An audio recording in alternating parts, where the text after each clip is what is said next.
Coba bayangin deh, kamu lagi pegang saham Bumi, harga belinya rata-rata di 400. Waktu itu kan lagi rame banget ya. Semua orang bilang, wah ini bakal terbang, momentumnya lagi bagus. Kamu pun ikut mikir, kayaknya masih bisa naik lagi nih. Terus, tiba-tiba, semua berbalik arah. Hancur.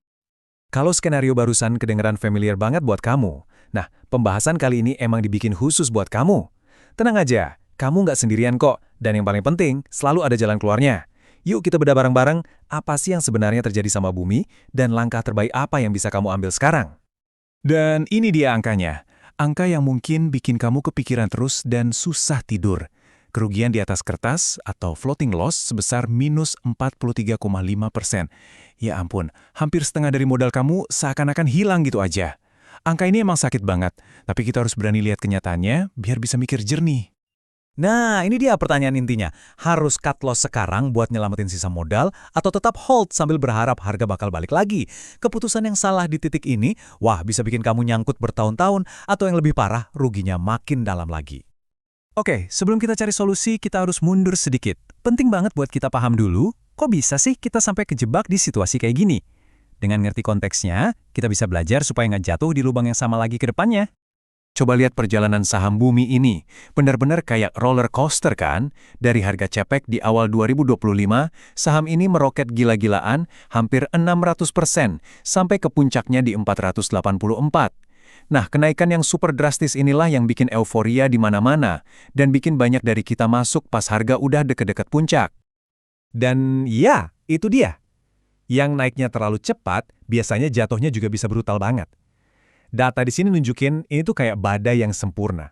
Bayangin aja, cuma dalam sebulan nilainya ambles hampir 42%. Asing jualan besar-besaran, yang biasanya jadi sinyal kalau sentimennya lagi jelek banget. Ini bukan koreksi biasa lagi, ini udah panik jual.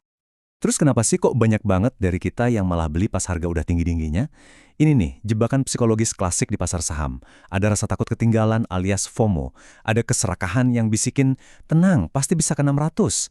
Dan yang paling parah, nggak punya rencana keluar atau stop loss. Sadar nggak sadar, ini salah satu kesalahan paling mahal yang bisa kita buat.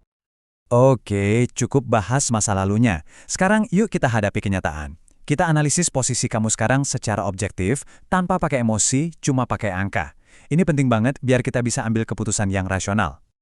Ini nih, kenyataan pahit yang harus kita telan. Biar harga sahamnya bisa balik ke titik impas kamu di 400, saham ini harus naik sebesar 77% dari harga sekarang. Coba kita jujur sama diri sendiri deh. Kenaikan segitu besar itu butuh katalis yang luar biasa kuat, bukan cuma sekedar rumor atau sentimen sesaat. Kerugian kamu itu sebetulnya bukan cuma angka merah di portofolio loh, ada biaya-biaya tersembunyi yang sering kita lupain. Modal kamu jadi macet, nggak bisa dipakai buat peluang lain. Belum lagi stresnya tiap hari lihat porto merah. Dan yang paling nakutin, risiko harganya bisa turun lebih dalam lagi. Jadi bertahan tanpa rencana itu artinya kamu nanggung semua beban ini. Mungkin kamu berharap nanti harga batu bara naik lagi, atau ada berita bagus lainnya. Tapi ingat baik-baik ya, semua itu namanya harapan atau spekulasi. Strategi itu beda. Strategi itu didasarkan sama rencana yang bisa kamu kontrol. Kalau harapan, itu di luar kendali kamu. Jangan pernah mempertaruhkan uang hasil kerja keras kamu cuma buat sebuah harapan. Nah, sekarang kita sampai di bagian paling penting. Terus, harus gimana? Nggak ada satu jawaban yang pas buat semua orang, tapi ada 3 pilihan utama yang bisa kamu pertimbangkan. Mari kita bedah satu persatu. Oke, kita lihat bareng-bareng 3 opsinya ya. Pertama, cut loss sekarang juga.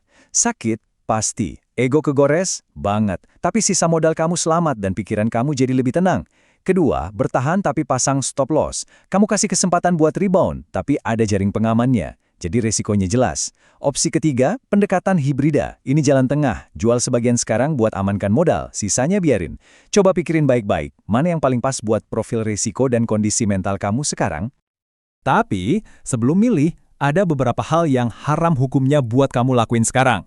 Jangan pernah average down di saham yang lagi terjun bebas. Itu sama aja kayak ngelempar duit bagus buat ngejar duit jelek.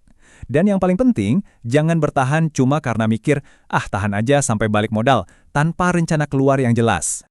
Jadi, gimana cara milih di antara 3 opsi tadi? Gini, kita akan pakai sebuah kerangka sederhana buat bantu kamu ambil keputusan yang paling pas buat kamu. Dan yang lebih penting lagi, biar kita bisa metik pelajaran berharga dari pengalaman ini. Saya mau kamu jawab 4 pertanyaan ini, tapi jawabnya harus sejujur-jujurnya sama diri sendiri. Kalau kamu butuh uangnya dalam waktu dekat, atau kalau stresnya udah nggak ketahan, mungkin jawabannya adalah cut loss. Kalau kamu tahu kamu orang yang nggak bisa disiplin sama stop loss, ya bertahan mungkin bukan pilihan yang bijak. Kerangka ini bantu kamu misahin emosi dari keputusan. Walaupun ini bukan nasihat keuangan ya, tapi dari pengalaman, biasanya pendekatan hibrida itu jadi pilihan yang paling rasional. Kenapa? Karena kamu bisa amankan sebagian modal, beban mental berkurang, tapi kamu masih punya tiket kalau nanti ada rebound. Ini strategi buat meminimalkan rasa nyesal di kemudian hari. Slide ini ngegambarin dengan pas banget pentingnya alat sederhana ini, stop loss. Anggap aja ini sabuk pengaman kamu. Mungkin pas dipakai agak nggak nyaman, tapi begitu ada kecelakaan, ya inilah yang nyelamatin kamu dari cedera parah. Kerugian 43% kamu sekarang bisa jadi cuma 15% kalau dari awal kamu disiplin pakai ini. Beda banget kan ceritanya? Anggap aja kerugian ini biaya kuliah yang mahal banget di Universitas Pasar Saham. Pelajaran utamanya ada di sini. Jangan FOMO, selalu punya rencana keluar, dan atur porsi investasinya. Ingat, investor profesional pun pasti pernah rugi. Bedanya, mereka potong ruginya cepat-cepat dan biarin untungnya jalan terus. Kutipan ini benar-benar merangkum semuanya.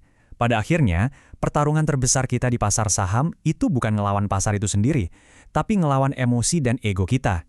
Disiplin itu kunci utamanya buat bisa bertahan dan untung dalam jangka panjang. Jadi, apapun pilihan kamu nanti, pastiin itu keputusan yang bikin kamu bisa tidur nyenyak. Tujuannya bukan cuma buat balikin uang kamu, tapi buat balikin kendali, ketenangan, dan jadi investor yang jauh lebih bijak buat nemuin peluang-peluang berikutnya. Ingat, nyelamatin modal itu jauh lebih penting daripada nyelamatin ego.